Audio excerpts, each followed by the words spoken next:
How the hell do you get out of a rip current? Now I know what you're thinking. Sure, you'd never get stuck in a rip current. And here's how I feel about that.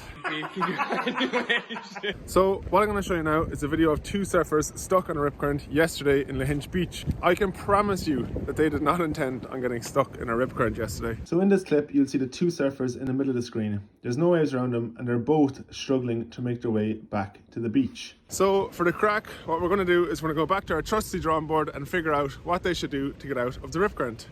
So what we have again is the waves coming in on the left hand side of the beach, on the right hand side. What we have then is a trough in the middle, and the waves come in across through the trough and back out to form a rip current. And that's what this looks like here. So this is what we have. We have the waves coming in on the left and right to form a feeder current, which then goes out to form a rip current. And this is what it looks like without the overlay. So hopefully you can see it a little bit better right now. So what options do our two surfers have? They can come in straight against rip, which is a bad idea because the current's going out. They can go out to sea, which also doesn't make sense. So the best thing they can do is to go left or to go right. Now, left will bring them pretty much straight into the waves. What will right do?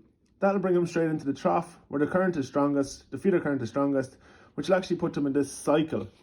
Now, these guys actually did end up going right, but they did end up finding land. So they survived. Happy days. Let's do a quick recap on all of that. The first thing that I'd say to anybody when you're getting into the water is that they'd always know their whereabouts, know where they are on the beach at all times. If you do find yourself caught in a rip current, the first thing you gotta do is relax. Just chill out and relax, and definitely don't panic.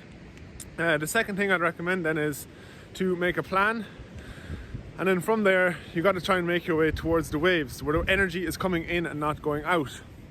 Now, if you don't feel comfortable doing that, what I recommend is go back to step 2, to stay calm, to chill, to float, and to signal for help. You should never panic, swim against a rip current, or detach a surfboard, bodyboard, or floating object. It will keep you alive. To summarize everything we know about rip currents already, a rip is a current flowing out to sea. It is caused by the recycling of the wave's energy. If there are waves, there will be a rip current. And how do we avoid it?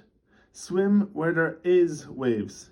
Don't drift, pick a landmark, and definitely don't go out too far. So that's that. Part 3 of 3 on rip currents. Hope you enjoyed it. If you do have any more questions or queries, either shoot me a message or comment, and I'm sure there's lots of people with the same question if you do have one. Next thing I'm looking at is East Coast swimming, and all I like to say is that nobody is safe.